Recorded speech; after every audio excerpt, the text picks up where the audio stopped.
తాకట్లో ఉన్న మీ బంగారాన్ని విడిపించి ఆ రోజు ఆన్లైన్ రేటుకి కొంటాం. Sharma gold company. నమస్కారం అండి, సుమన్ టీవీకి స్వాగతం. నేను గీతాంజలి. ఇవాళ మనతో పాటు ఉన్న అతిథి శ్రీ గురు కరుణామయ్య గురువు గారు. వారు శ్రీ విద్యాపీఠం వ్యవస్థాపకులు. అలాగే 45 సంవత్సరాలుగా అమ్మవారి ఉపాసన చేస్తూ ఎంతో మందికి మంత్రోపదేశం చేసిన గురువర్యులు.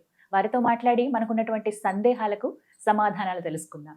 నమస్కారం గురువు గారు. నమస్కారం, బాగున్నారా? చాలా బాగున్నాను. శ్రీమాత్రే నమః. ఈ మాటే అనాలనిపిస్తుంది మిమ్మల్ని కలిసిన వెంటనే, ఎందుకంటే అమ్మవారి రూపమే.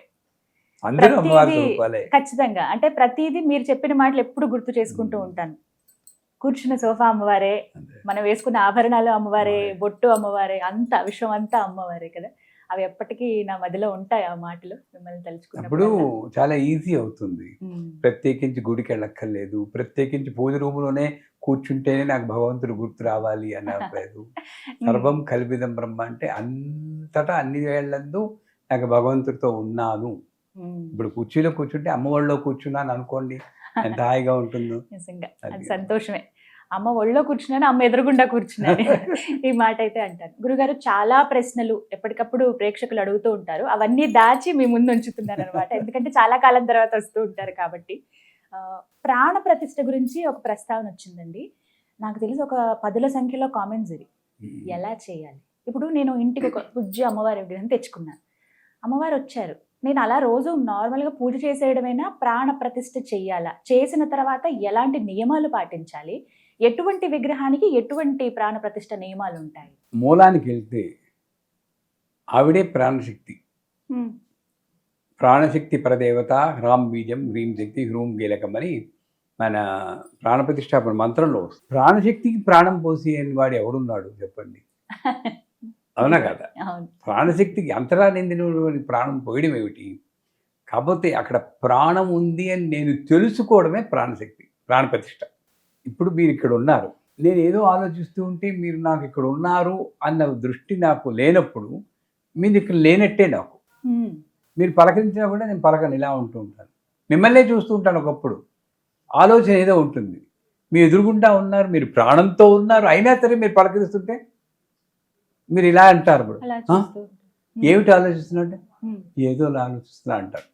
సో ఈ పరధ్యానం, ఈ పరధ్యానాన్ని పరాధ్యానం కింద మార్చుకోవడమే ప్రాణం. అంటే ఏమిటి? నా ముందున్నది విగ్రహం కాదు. మీరు ఇందాక చెప్పారు, ఇన్ని అమ్మవారిని తెచ్చుకున్నాను. ఎంతమంది అంటారు అమ్మవారిని తెచ్చుకున్నాను, విగ్రహం తెచ్చుకున్నాను, విగ్రహానికి ప్రాణప్రతిష్ఠ ఎలా చేయాలని? నువ్వు విగ్రహం అనుకున్నంతసేపు నువ్వు ప్రాణప్రతిష్ఠ చేయలేవు. ఇప్పుడు సత్యనారాయణ పూజలు కూడా వ్రతం చేస్తాం కదా, ముందు తమలపాకు పెట్టి సూర్యగ్రహం ఆవాహయామి అంటాం. అప్పుడు ఏమవుతుంది? ఆ తమలపాకు సూర్యగ్రహం అవుతుంది. చేయించి పూజ చేయించి బ్రాహ్మణుడు ఏమనాలి? ఆ సూర్యగ్రహం మీద అక్షతలు వేయమనాలి. కానీ ఈయన ఏమంటారు? ఆ తమలపాకు మీద అక్షరం వేయమా, ఆ తమలపాకు దూపం చూసి ఆ తమలపాకు తమలపాకు తమలపాకు అంటే నువ్వు ప్రాణప్రతిష్ఠ చేసే కూడా విగ్రహం అనుకుంటే అది విగ్రహం. అది తప్పు. సో ప్రాణప్రతిష్ఠ అన్నప్పుడు భావన ఏంటంటే, భావన మాత్ర సంతుష్ట హృదయాయ అమ్మవారు. మీరు మంత్రం కూడా చూడండి, ప్రాణప్రతిష్ఠ మంత్రం. అందుకే మంచి సాధన చేస్తున్నప్పుడు మంత్రాలు లోతుకి వెళ్ళమంటారు. అర్థం తెలుసుకున్నాం అనుకోండి, మీకు అప్పుడు వేరే భావన రాదు. అది ఎలా ఉంటుంది అంటే, 100 సార్లు మొత్తుకుంటుందండి తల్లి. ఓసారి అంతర్బహితత్వం వ్యాప్య నారాయణ అంటుంది. ఉన్నది నేనేరా, లోపల ఉన్నది బయట ఉన్నది నేనే అంటారు. సర్వం కల్విదంబం అంటున్నది. అంతర్ముఖ సమారాధ్య బహిర్ముఖ దుర్లభ అంటుంది. ఎన్ని చెప్పినా వీడికి దృష్టి అక్కడ విగ్రహం కిందే కనబడుతుంటే ఏం చేస్తుంది ఆవిడ? అంచేత నేను ఏం చేయాలి? ముందు మీరు అన్నది విగ్రహం అమ్మవారిని తెచ్చుకుంటే పూజ చేసేస్తుంటే పర్వాలేదా, ప్రాణప్రతిష్ఠ చెయ్యాలా అని ఇంట్లో అయితే? నిజానికి చెప్తే, ఇప్పుడు ఈ గిరిజనులు ఉంటారు, వాళ్ళు గుబ్బాలమ్మ, సమ్మక్క, సారక్క ఇప్పుడు జాతరలు కూడా వస్తున్నాయి.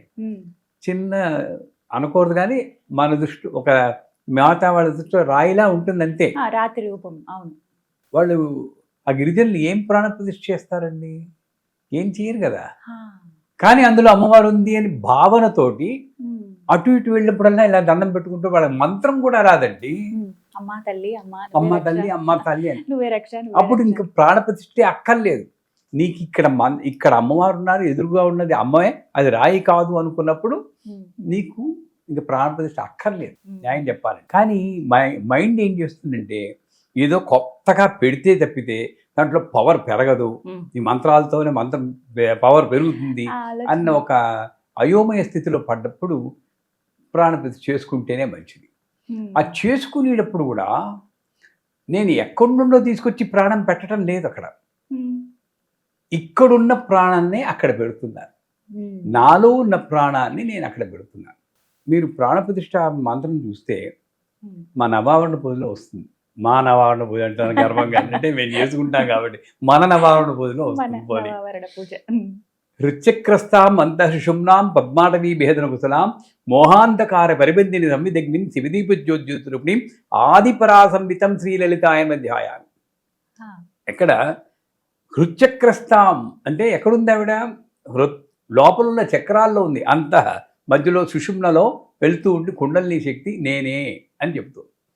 సర్వానందమయే అంటుంది, సర్వ ఆనందం కోసమే ఆవిడ ఉంది లోపల అని చెప్తుంది. తర్వాత నిజంగా వచ్చే మంత్రం, నెక్స్ట్ వచ్చే మంత్రం చూస్తే చెప్తాను వినండి, నేను చేస్తూ చెప్తాను. మిగతా వాళ్ళందరూ మామూలుగా చెప్తారు ఆం హ్రీం క్రోం యం రం లం వం శం శం సం హం లం శం ఓం అంత దోహం దోహం అంతా చదివేస్తాం. కానీ చదవండి అలాగా. కానీ చదువుతున్నప్పుడు నా స్థానాల్లోకి వెళ్ళాలి. ఇప్పుడు వాగ్దేవతల స్థానాలు అన్నీ ఉన్నాయి, 1 2 3 4 5 6 7 8 వాగ్దేవతలు, వశిని కామేశ్వరి. వాళ్ళందరూ ఒక్కొక్క అక్షరం గ్రూపుల్ని అధిష్టాన దేవతలుగా ఉంటారు. అలా చూస్తే ఆం హ్రీం క్రోం యం రం లం వం శం శం సం హం షం ఓం హంస సోహం సోహం హంసః శివః శ్రీచక్రస్య మమ గురుదేవస్య మమ ప్రాణాః ఇహ ప్రాణాః మమ జీవ ఇహ స్థితః సర్వేంద్రియాణి వాంగ్మనః చక్షు శ్రోత్ర జిహ్వా గ్రాణ వాక్ పాణి పాద పయూపస్థ ఇహి వాగద్యం.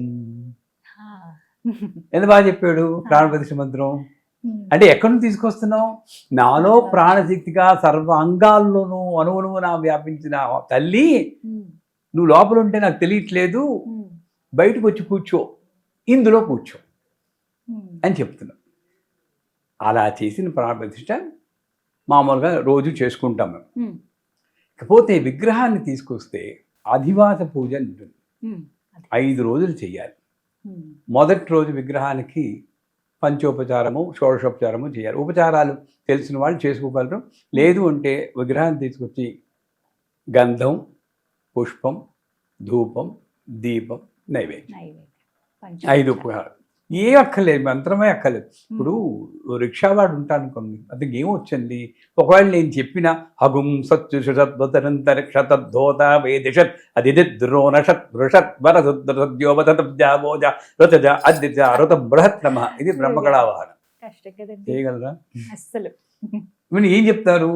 శ్రీమాత్రే నమః అనుకోని ఆయన, ఆ శ్రీమాత్రే అనుకుని గంధం తడు, శ్రీమాత్రే అని పుష్పం పెట్టు, శ్రీమాత్రే అక్షతవే, దూపం చూపించి అగరత్తి దీపం చూపించి నువ్వు వండుకునేది ఏదో కాస్త 5 సార్లు తింపి శ్రీమాత్రేమో అయిపోయింది వాడు పూజ. నాకేం తెలిసేదే. ఒకవేళ ఆవిడ కోప్పడింది అనుకోండి, ఎలా ఇంతకన్నా మంత్రం చెప్పు తల్లి, నువ్వు చెప్పు, నేను చేస్తా, నాకు వచ్చింది 100%. ఆవిడతో అంత సఖ్యత ఉండాలి, అంత చనువు ఉండాలి. పంపించి ఎవరినైనా నేను చేస్తాను, నేను కాదంటే లేదు, నాకు వచ్చింది నేను చేశాను అని చెప్పి. సో ఈ 5 ఉపచారాలు కానీ 16 ఉపచారాలు చేసి పొద్దున్న రాత్రి చేసి, ఆ రోజు రాత్రి ఒక గ్లాస్ బౌలో ఏదో తీసుకుని దాంట్లో అమ్మవారిని పెట్టి నీళ్లు పోయాలి మునిగేదాకా. ధ్యానంలో ఉంటుంది. మీరు వీళ్ళంటే జ్వాలపాటో ఏదో పాడుకోవచ్చు, లలితా సహస్రనామం చదవచ్చు. మర్నాడు మళ్ళీ తీస్తారు, మళ్ళీ పొద్దున్న రాత్రి చేయడం. ఈసారి పాలల్లో ముంచుతారు. 2వ రోజు అది క్షీరాదివాసం. 3వ రోజు ధాన్యాదివాసం, ధాన్యంలో ముంచుతారు. 4వ రోజు పుష్పాదివాసం, పుష్పంలో అన్ని పుష్పాలు పెట్టేస్తారు. 5వ రోజు శయ్యాదివాసం అని ఒక పక్కలా చేసి బ్లౌజ్ పీస్ని చీరని పెట్టి దానికి ఒక 7 స్టార్ హోటల్స్లో పిల్లోస్ పొడుగ్గా ఉంటాయి చూడండి, ఇలా మడిచిపెట్టి అమ్మవారిని అక్కడ కూర్చోబెట్టుకొని పెట్టి ఓ పాల గ్లాసు, స్వీటు, కొంచెం రొమాంటిక్గా ఉంటే ఓ శివుని కూడా పక్కన పెట్టి ఏకాంతాలు చేసి అక్కడ స్వీట్లన్నీ పెట్టి మంచి పాటలు పాడి 5వది చెయ్యాది వాసం. 6వ రోజు మళ్ళీ పొద్దున్నే లేపి అప్పుడు ఒక పెద్ద పూజ ఉంటుంది, కళావాహన అని. ఎవరైనా చేయొచ్చు, దర్భలు పట్టుకుని ఇక్కడ అగ్నికళ, సూర్యకళ, చంద్రకళ, బ్రహ్మ, విష్ణు, రుద్ర, ఈశ్వర, సదాశివ కళ, ఈ కళలు అన్నీ ఉన్నాయి. 99 కళలు ఆవాహన చేయాలి. కళలు అంటే మంత్రాలు చదవడం. యం ధూమ్రాక్షరం ఊష్మాయనమ లం జ్వలింజను 10 కళలు అలా అగ్ని కళలాగా ఆ మంత్రాలు చదువుకోవడం. ఇవేమీ రావు. అగ్నిం ఆవాహయామి, సూర్యం ఆవాహయామి, సోమం ఆవాహయామి, బ్రహ్మాండం ఆవాహయామి, వాడి పేర్లు చెప్పి అదేనా గుర్తుంచుకోవాలి. అని చెప్పాలి. లేదు, అది లేదు. నిజంగా అంత భక్తి ఉంటే ఇవన్నీ అయిపోయాక 6 రోజులు అయిపోయాక అమ్మ ఇక్కడే హృదయం దగ్గర పెట్టుకోవాలి. అమ్మ నాకు ఏ మంత్రాలు రాదు, నా హృదయంలో ఉన్నావు, నువ్వు వచ్చి ఇక్కడ కూర్చుని స్థిరంగా తెష్టేసు కూర్చో, ఇది పీఠం చేయి, ఎప్పట్లాగే నన్ను నా కుటుంబాన్ని కాపాడు. నన్ను కాపాడు అనకూడదు, అప్పుడు కయ్యమంటుంది, ఏరా ఇంతసేపు కాపాడలేదా, కాపాడబోతేనే తెచ్చుకున్నావు నన్ను, ఎప్పట్లాగే ఇప్పట్లాగే కాపాడుతూ ఉండు అని చెప్తేసి ప్రాణప్రతిష్ఠ అయిపోతుంది. ఇది టూకీగా ప్రాణం. కాకపోతే ఇక్కడ ఒక చిన్న విషయం చెప్పాలి. నేను లండన్లో మా అమ్మాయి ఉన్నప్పుడు ఆ అమ్మాయికి విగ్రహం అమ్మవారి రూపు తెచ్చిచ్చాను. ప్రాణప్రతిష్ఠ చేస్తానని చేద్దామని మొదటి రోజు అక్కడ పెట్టి నీళ్లు పోయమన్నా. పోయినంది. ఏంటమ్మా ఊపిరాడ చచ్చిపోతుందండి. స్టన్ అయిపోయాను. ఆ థాట్ కరెక్టే కదా, అంటే ప్రాణప్రతిష్ఠ చెయ్యకుండానే ప్రాణం వచ్చింది ఆవిడకి. ఇంక యాక్చువల్గా అక్కర్లేదు అది. నువ్వు ఊపిరాడకి చచ్చిపోతుంది. మేము శ్రీచక్రం ఎవరికైనా ఇచ్చినా కూడా లఘు ప్రాణప్రతిష్ఠ చేసి ఇచ్చినప్పుడు ఆ డబ్బాకి పైన చిల్లు పెడతాం, ఊపిరి పీల్చాలి కదండి. అంటే ప్యాకింగ్లా చేయకూడదు శ్రీచక్రాన్ని, ఊపిరి పీల్చాలి కదా. మేము ఫారిన్ కంట్రీస్ వెళ్ళినప్పుడు మా అమ్మవారిని పట్టుకెళ్తే ఆ పైన జిప్పు వెయ్యం, ఆవిడ ఊపిరి పీల్చాలని. అంటే పిచ్చా వెర్రా, ఆవిడ దేవత కదా, ఆవిడ ఊపిరేంటి అని. ఆవిడ ఊపిరేంటప్పుడు నువ్వు ప్రాణం ఎందుకు అసలు, ప్రాణం పిలిచక్కర్లేదు. సో అప్పుడు అడిగితే నా దగ్గర సమాధానం లేకపోయింది. వద్దమ్మా అక్కలు చేయొద్దు, నీకు సమాధానం చెప్పినప్పుడే నేను చేస్తానన్నా. ఇంటికి వచ్చేసాను మనకి ఇండియాకు. ఏంటమ్మా ఇంతమంది ప్రవచనాలు చెప్తున్నాను, నా పిల్లకి సమాధానం చెప్పుకోలేదు, స్థితిలో పడేది నా అహంకారం తగ్గించేవు తల్లి. నిజం కదా, చిన్నపిల్లతో అడిగితే చెప్పలేకపోయాడు. అలా కొన్ని రోజులు పోయాక ఒకరోజు దీని గురించి ఆలోచిస్తే ఒక ప్రసవం కనబడింది నాకు. బిడ్డని ప్రసవిస్తున్నది, అర్థమైపోయింది. తల్లి నువ్వు ఏం చెప్తున్నావు అర్థమైందని. తర్వాత లండన్ వెళ్ళినప్పుడు అమ్మాయి ఇప్పుడు ప్రాణప్రతిష్ఠ ఏంటంటే, పిండం కడుపులో ఉన్నప్పుడు ఆ ప్లసెంటా అన్నది పల్చగా ఉంటుంది మొదట్లో, అది జలాదివాసం, దాంట్లో ఉంది బేబీ, అది చిక్కపడుతుంది, అది క్షీరాదివాసం, బేబీ ఉంది. అప్పుడు ప్రాణం వస్తుంది. ధాన్యం ప్రాణంతో సమానం, ధాన్యాదివాసం క్రియేటివ్, దాంట్లోనే మొలక వస్తుంది కదా, ధాన్యం నుండి వరి వస్తుంది. తర్వాత మైండ్ వస్తుంది, పుష్పాదివాసం. అంతా అయిపోయాక నెల నిండాక బయటికి దోసేస్తుంది అమ్మ, శయ్యాదివాసం. ఇప్పుడు చేస్తావా? చేస్తాను. అంటే నీ ప్రాణప్రతిష్టాపన దీంట్లో కూడా నార్మల్ లైఫే ఉంటుందమ్మా. లైఫ్లో మన సాధారణ జీవితంలో అండి అమ్మని ఎప్పుడు దూరం చేసుకోవద్దు. మనం ఎలా ఉంటామో అలాగే ఉంది. కాకపోతే ప్రాణప్రతిష్ఠ చేసాక నాకు పూజ గదిలో ఉన్నది అమ్మ అని నేను గుర్తించాలి. ఆ పూజ గదిలో ఎప్పుడు చాలాసార్లు చెప్పుకున్నాం మనం, లైట్ వేసి ఉండాలి, తలుపులు కొద్దిగా తీసి ఉండాలి, లైట్ వేసి ఉండాలి, కొంచెం తెరిచి ఉండాలి. చిన్నపిల్లకి బాగా నరుచుకుంటుంది చీకట్లో, ఆ దృష్టిలో ఉండాలి. ఓ శబ్దం తంపూర శృతో ఏదో పెట్టుకోవాలి. బోరు కొడుతుంది కదా ఆవిడకి, మరి నువ్వేమో ఆవిడేమో తిరుగుతూ ఉంటావు, ఒక్కతి కూర్చోదు, మరి ఏం చేస్తూ ఉంటుందో అన్న దృష్టి నాకు ఉండాలి. నా తల్లి నా పిల్ల ఎలాగో అనుకో, నువ్వు ఏది వండుకున్నా సరే, పకోడీ వండుకుంటావు, దోశలు వండుకుంటావు, అరటిగా ఆవపెట్టి కూర వండుకుంటావు, వండగానే అక్కడి నుండైనా సరే నైవేద్యం అమ్మవారికి పెట్టాలి. ఇంకా కొంచెం ఓపిక ఉంటే తీసుకొచ్చి అమ్మ తినవే, చేశాను, మొదటిసారి చేశాను, సరిగ్గా వచ్చిందో లేదో తెలియదు, రుచి చూసి చెప్పు. ఈ భాషను ఉంటే ప్రాణప్రతిష్ఠ ఇంకా పెరుగుతుంది. ఎంతమంది చేస్తారు చెప్పండి, ప్రాణం పెరుగుతుంది. భాస్కరాచార్యులు వారు బాలాత్రిపుర అలా మాట్లాడేవారని చెప్పుకున్నాం ఒకసారి. ఆయన పూజ చేసి మధ్యాహ్నం పూట మామూలు కాదు, సోది చెప్పేవారు. ఆధ్యాత్మిక కాదు, అమ్మ పక్కింటి వాడు మహా గొడవ పెట్టేస్తున్నాడే, ఎంత చెప్పినా వినిపించు, ఏం చేయమన్నారు నన్ను. ఈ విషయాలు పెడితే ఆవిడ బాలాదృష్టి పైకి వచ్చి ఈ పిలక పట్టుకుని లాగి, నువ్వేం బెంగపట్టుకో తాత, నిన్నాను అలా చెయ్యి అని చెప్పేసి వెళ్ళిపోయాడు. ఎలా కుదిరింది ఆయనకి? అది విగ్రహం కాదు, సాక్షాత్తు బాలే అని మాటలు కూడా మాట్లాడింది. కాబట్టి నువ్వు మాట్లాడు, మనం మాట్లాడదాం. ఈ జన్మలో కాబట్టి ఇంకో జన్మలో అమ్మో ఆకార రూపంలో వ్యక్తావ్యక్త స్వరూపాయ మూర్త అమూర్త అనిత్య తృప్త మూల ప్రకృతి అవ్యక్త వ్యక్తావ్యక్త స్వరూపిణి. ఎన్నిసార్లు చెప్పింది? నువ్వు కావాలంటే వ్యక్తం అవుతాను, అవ్యక్తంగానే ఉంటాను. నువ్వు ఎంత తీవ్రంగా ప్రార్థిస్తావో, ఏ రూపంలో ప్రార్థిస్తావు. హనుమాన్ చాలీసా చదివితే హనుమంతుడికి నేనే వస్తా, రుద్రం చదివితే శివుడి కింద నేనే వస్తా. నీ రోజు బాగులేనప్పుడు రాహువు కింద నేనే వచ్చి పీడిస్తా. అది కూడా ఆవిడే, అంతే. చండీ సప్తశతిలో చెప్తుంది కదా, రోజు బాగులేనప్పుడు దుష్టబుద్ధుల కింద నీ బుద్ధిలో ప్రవేశించి నన్ను చెడ్డ కార్యాలు చేయించేది నువ్వే, నా రోజు బాగుంటే మంచి కార్యాలు చేయించేది నువ్వే.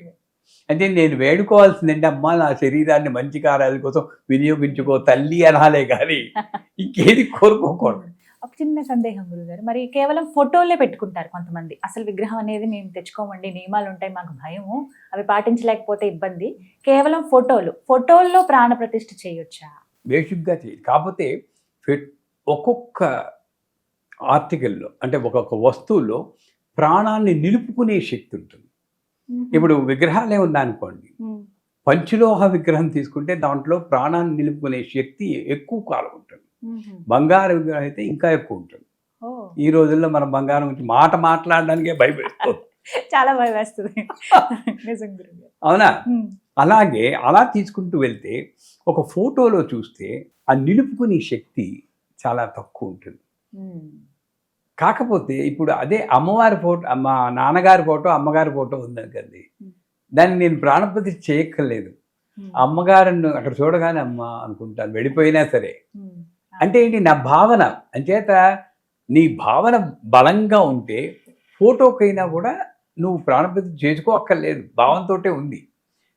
నేను కాదు పోతే చేస్తానంటే చేసుకోండి, ఎక్కడైనా సరే ప్రాణప్రతిష్ఠ చేసుకోవాలి. ఇప్పుడు ఈ వాటర్ బాటిల్ నా ముందుంటే ఇలా అంటే మన వాళ్ళు తిడతారేమో కొంతమంది. దీంట్లో కూడా నేను అమ్మవారిని చూడగలిగితే అది తప్పకుండా నన్ను రక్షిస్తుంది. అవి ఒకసారి చూడడం అలవాటు చేసుకున్నాక ఆవిడకి ఇవ్వాల్సిన గౌరవం ఆవిడకి ఇవ్వాలి. ఎందుకంటే అభిషేకం చేసి తొడవమంటే పరా అంటు తోమినట్టు తోమిస్తూ ఉంటారు. దానికేమో ఈ కెమికల్స్ అన్నీ వేసి ఇది తామ్రానికి తలతల్లాడిపోతుందని రుద్దుతారు, స్కాచ్ బ్రైట్లు పెట్టి రుద్దుతారు. ఉచ్చుకోదండి ఆవిడకి. 7 మల్లెల రాకుమారి ఆవిడ. ఎలా ఉండాలి? సున్నితంగా తొడవాలి. ఆ షాంపూ షికక్కాయ కుంకుడుకాయ వేయాలి, కళ్ళల్లో పడుతున్నేమో కళ్ళు ఇలా పెట్టి ఇలా రుద్దాలి. నువ్వు ఎంత చేస్తే అంత ప్రాణం పెరుగుతుంది రోజు రోజు. నువ్వు చేసి ప్రాణ ప్రతిష్టపన మంత్రం ఒకరోజు చేస్తావు, మరి రోజు నువ్వు ప్రాణం పెంచేది ఈ దీంతోటే. మా దీంట్లో ఈ మధ్యనే మొదలెట్టాను నేను. అమ్మవారికి అభిషేకం చేశాక ఈ తువ్వాలు కప్పేసి ఇలా పట్టుకుంటాను. ఇక్కడ సాంబ్రాన్ని పెడతారు, ఇలా పట్టుకుంటే సాంబ్రాన్ని ఎంత బాగుంటుందండి అసలు.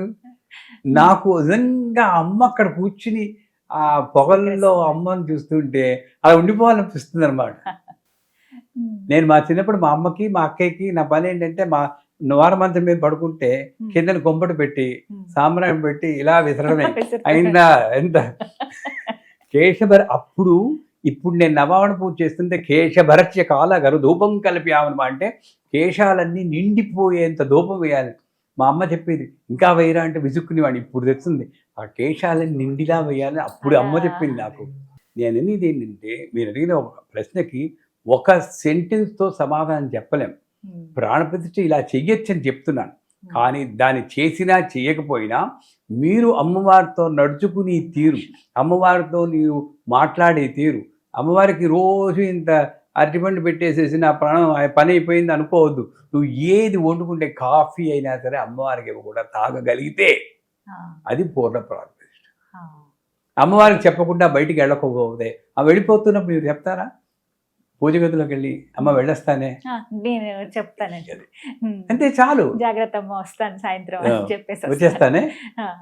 అది అక్కడ ఉన్నది విగ్రహం కాదు, అమ్మ చూసుకుంటుంది, తప్పకుండా చూసుకుంటుంది. ఇలాగ చేస్తే ప్రతిరోజు ప్రతి యాక్షన్ ప్రాణప్రతిష్ఠే. ఇంకొకటి నేను చెప్తున్నాను, ఆ, ఒక ఆయన గురుగారు. శివుణ్ణి పూజ చేస్తున్నట్టు, ఎంతకీ డబ్బులు రాలేదు ఆయనకి. ఎవరో వచ్చి చెప్పారట, ఆయన శ్మశానంలో ఉంటాడు, ఆయన పూజ చేస్తే నీకే వస్తుందిరా, రాముడు పూజ చేయి, నీ డబ్బులు వస్తాయన్నట్టు. శివుడిని తీసుకెళ్ళి ఇక్కడ అలవెలో పెట్టేశాడు. రాముడు పూజ చేస్తున్నాడు. ఇంకో ఆయన వచ్చాడు, దానిపోయి ఆ, వెళ్ళవగానే అరణ్యానికి వెళ్ళిపోయి భార్యనే పోగొట్టుకున్న ఆయన్ని నేను రక్షిస్తాడు రా, ఆ. ఇది కాదు విష్ణుమూర్తిని పూజ చేయి అన్నట్టు. బా. ఏం పెట్టాడు, ఒక్కొక్క విష్ణుమూర్తిని పూజ చేస్తున్నారు. ఈ ధూపం వెళ్ళి ఇలా వెళ్ళి ఈ అల్మారాకి వెళ్తుంది. అప్పుడు ఇతను వెళ్ళి గుడ్డ తీసుకుని ఈ శివుడి ముక్కుకిను రాముల వారి ముక్కుకి అయ్యో. కట్టేస్తున్నారు. అప్పుడు ఇద్దరు ప్రత్యక్షం ఏం చేస్తున్నావురా అన్నట్టు, అంటే ఆ రూపంలో, ఆ. ధూపం మీరు పేల్చకూడదు, నేను విష్ణుమూర్తికి ఇస్తున్నాను అన్నట్టు. ఆ. అంటే నీ భావన ఇలా ఉండేటప్పటికీ ఉమ్. భగవంతుడే ప్రత్యక్షమయ్యాడు, ఏ మాత్రం లేకుండా. ఫీల్ చేస్తున్నారా? కథ అయినా సరే అర్థం సూక్ష్మం చెప్పడం కోసం చెప్పిన కథే, ఉమ్. కానీ అంతలా మనకు బలంగా ఉండాలి. ఉమ్. బీరువాలోనే చీర ఉంటుంది, కొత్త చీర. పాత్రికి మాదే అక్షతాంతో పోయామి అంటే ఆవిడ తెలీదా, లేచి వెళ్ళలేవా? ఆ. ఆవిడ మాత్రం వైకుంఠం నుండి వచ్చి నిన్ను రక్షించేస్తూ ఉండాలి, ఉమ్. నువ్వు మాత్రం ఇక్కడ నుండి లేచి బీరువా దగ్గరికి వెళ్ళలేవు. ఇది ఎక్కడ న్యాయం? ప్రతి చర్యలోనూ అలాగే పర్వాలేదు చేసాం, దాంట్లో జీడిపప్పులు వేయాలి శక్తి అనుసారం. బాగుందో లేదో, శబరిలాగా రుచి చూసినా పర్వాలేదు, ఉమ్. బాగుందో లేదో కాస్త నెయ్యి వేయాలి, గుమగుమలు ఆడాలి. ఉమ్. ఏదో చేసేను వండేను పెట్టేను కాదు, అలా. ప్రతిదీ. అమ్మవారికి ఏదైనా కొన్నామంటే షాప్కి వెళ్తే ఏంటండి దేనికండి, అమ్మవారికండి మంచిది ఇవ్వండి చీర అనాలి, కానీ ఉమ్. పూజకేనండి హోమానికేనండి అని తేల్చి మాట్లాడుతుంటారు, చూసారా? కొంతమంది గమనించానండి నేను, నిజమాది. వాడు నువ్వు చీర కాదు జల్లెడా కాదు అని చిన్నగా గుడముక్కిస్తాడు, అది పట్టుకొచ్చి పెట్టేస్తుంటావు. ఉమ్. నువ్వు ఎంత ప్రాణప్రతిష్ఠ చేసినా ఉమ్. ఇక్కడ నువ్వు అమ్మవారితో నడుచుకునే విధానం వల్ల అదంతా వేస్ట్ అవుతుంది. ఉమ్. అంటే అది ఉండాలి, ఇది ఉండాలి, మొత్తం ఉంటే అప్పుడు అమ్మవారి ఇంట్లో తెష్టేసుకోవచ్చు. ఉమ్. అప్పుడు లేనిదేముంది అన్ని ఆవిడ ఇస్తుంది. చాలా చక్కగా వివరించి, ఇవన్నీ కూడా సందేహాలు గురువు గారు. ఒక ప్రశ్నలో ఇన్ని ఇన్ని వచ్చాయి. సమాధానాలు వచ్చాయి. సంతోషం అండి. నమస్కారం.